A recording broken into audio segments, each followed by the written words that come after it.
Welcome to This Explainer. I'm stepping into the role of your personal sommelier today, and we're going to completely dismantle everything you thought you knew about Australian wine. Seriously, forget the heavy, sweet, sun-drenched stereotypes. We are heading high into the mountains to uncork a world of sharp acidity, incredible tension, and just absolute world-class elegance. Here's our tasting menu for today. We're looking at the cool climate revolution, terroir by altitude, the science of clonal selection, minimal intervention, tension and elegance, and finally, the sommelier protocol. Section 1. The cool climate revolution, the new Australia. Let's just address the heavy stereotype in the cellar right off the bat, okay? For decades, the global palate associated Australia with one very specific style. You know the one, the classic Barossa Valley Shiraz. Jammy, opulent, high alcohol, just massive tannin extraction. It was affectionately and, well, sometimes critically, called sun in a bottle. But the Adelaide Hills paradigm? It's the radical, elegant antithesis of all that brute force. Located just a short drive from those warm southern plains, this region really represents the new Australia. It's a true pioneer in cool climate viticulture, where the entire focus shifts to freshness, longevity, and minimal intervention. Now, you're going to hear me use two words a lot today: tension and verticality.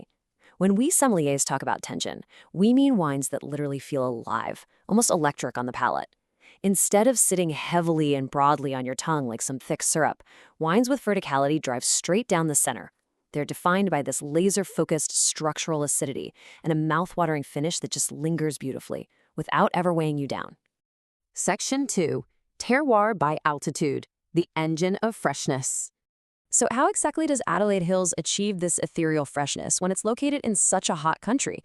Well, it all comes down to rocks and elevation. 710 meters. That's the magic number. The Adelaide Hills are nestled in the Mount Lofty ranges, and the altitude varies wildly, reaching all the way up to 710 meters. And here's the crucial science behind it. For every 100 meters you go up, the average temperature drops by nearly 0.6 degrees Celsius. So this altitude acts as a massive, invisible shield against those scorching hot air masses blowing in from the arid Australian interior. But hey, altitude doesn't work alone. It's powered by a maritime engine. The region sits really close to the Gulf of St. Vincent. During the peak summer heat, these beautiful, cool sea breezes get drawn right into the valleys, cooling the vines down at night. Combine that with persistent morning mists, and you get this incredibly slow ripening period. Why does that matter? Well, it allows the grapes to achieve full phenolic maturity, meaning the flavors, colors, and tannins fully develop, while still locking in that brilliant, crisp, natural acidity. Add in the ancient, well-draining schist and quartzite soils that force the vine roots to dig deep, and you've got the perfect recipe for world-class minerality. Section 3. The science of clonal selection, the science of flavor. Let's zoom in a bit, moving from the macro geography of the mountains down to the microscopic science of flavor. Crafting world-class Chardonnay here is honestly an absolute masterclass in genetic blending. Growers don't just go out and plant generic Chardonnay. They plant highly specific clones. You've got the famous Dijon clones from Burgundy, numbers 76, 95, and 96, which provide sharp acidity, citrus purity, and that laser-focused verticality we talked about. But to balance out that sharpness, winemakers blend in the historic P58 clone, also known as the Mendoza clone. P58 brings this incredible texture, volume, and an almost chewy or glyceric richness to the palate. It's just the ultimate synergistic balance. And this brilliant strategy perfectly illustrates what we call clonal polyculture. It's an elite viticultural practice absolutely essential for a notoriously fussy grape like Pinot Noir. Instead of just relying on one single clone, top-tier producers will mix up to 25 different genetic clones in a single vineyard block. No way, right? They'll use the classic Australian MV6 clone as the structural backbone and then layer it with highly aromatic Dijon clones. Because each clone ripens slightly differently, the final wine becomes this symphonic, multifaceted masterpiece that beautifully adapts to whatever crazy weather the vintage throws at it. Section 4. Precision and minimal intervention. Precision in the cellar. Okay, stepping out of the vineyard and into the cellar, technical restraint becomes the absolute ultimate virtue. To preserve that precious tension, Adelaide Hills winemakers employ a rigorous reductionist style for their Chardonnay. First, they obsessively restrict the wine's exposure to oxygen. Instead of standard small barrels, they use these massive 500-liter French oak puncheons, which really limits the wood flavor. By literally starving the wine of oxygen, they cultivate beneficial reduction notes, which gives you that highly sought-after, smoky, struck match, or flinty minerality. Finally, they severely limit bottanage, which is the stirring of the yeast lees, to ensure the wine doesn't get too heavy, keeping that piercing acidity perfectly intact.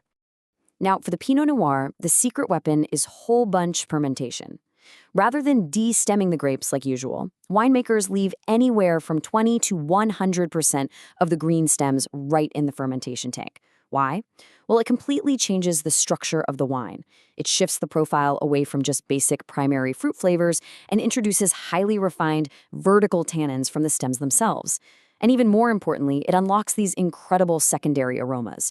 We're talking baking spices like clove, white pepper, and this intoxicating lift of forest sap and dried herbs. Section 5. Tasting tension and elegance. Sensory analysis. Now for the moment we've all been waiting for. Let's actually analyze the specific sensory DNA of these remarkable wines. If you were to swirl a glass of Adelaide Hills Chardonnay right now and take a deep breath, you'd immediately find this highly focused nose. You get bright white nectarine, green apple, and yellow grapefruit. But underneath that fruit, that's where the magic happens. Delicate orange blossom, crushed chalk, and that signature gunpowder flint note we just talked about. On the palate, it delivers electric linearity. It travels straight down the tongue with a taut texture, ending in this wonderfully clean, mouth-watering saline finish with just a tiny whisper of toasted brioche from the neutral oak. The cool climate reds are honestly just as ethereal. The Pinot Noir gives you a nose of wild strawberry and classic sous-bois, which is just a fancy French term for that wonderful, damp earth and mushroom aroma. On the palate, it delivers satin-like tannins that literally feel like pure silk. But whatever you do, don't overlook the Syrah, or Shiraz. High-altitude Syrah here is a very intentional, massive departure from the heavy, jammy Australian stereotype.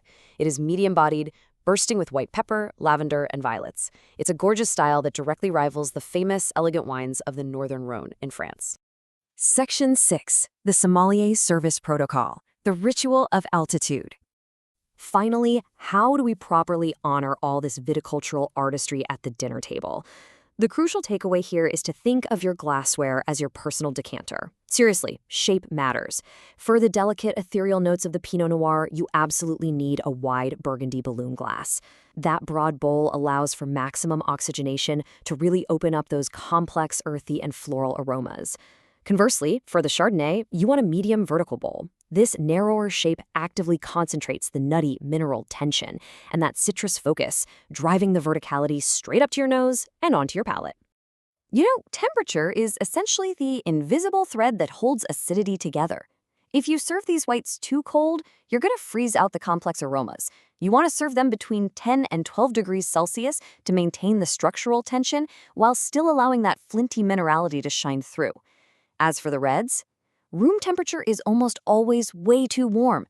Serve them at a cool cellar temperature, around 14 to 16 degrees. This perfectly highlights the floral bouquet and keeps the alcohol from volatilizing and making the wine feel heavy or unbalanced. Because these wines are built on a solid foundation of piercing acidity, they are absolutely incredible culinary partners. The Sauvignon Blanc acts like a natural lemon squeeze right over fresh Coffin Bay oysters. The rich texture of the Chardonnay stands up beautifully to grilled lobster or even a pungent washed rind cheese like Taleggio. For the reds, the Pinot Noir's earthy notes synergize so well with the umami of wild mushrooms, and its acidity easily cuts right through the fat of game birds like duck or quail.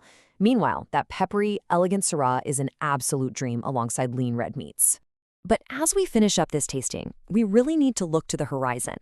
As extreme weather and shifting climates increasingly threaten these super delicate microclimates, it really makes you wonder, will their aggressive shift toward regenerative viticulture, soil health, and a desperate migration to even higher altitude plots be enough to preserve the cool climate soul of Adelaide Hills? It's definitely a race against time, but if any region has the scientific precision and wild creativity to adapt, it's for sure this one. Thank you for joining me on this explainer, and until next time, keep exploring the elegance in your glass.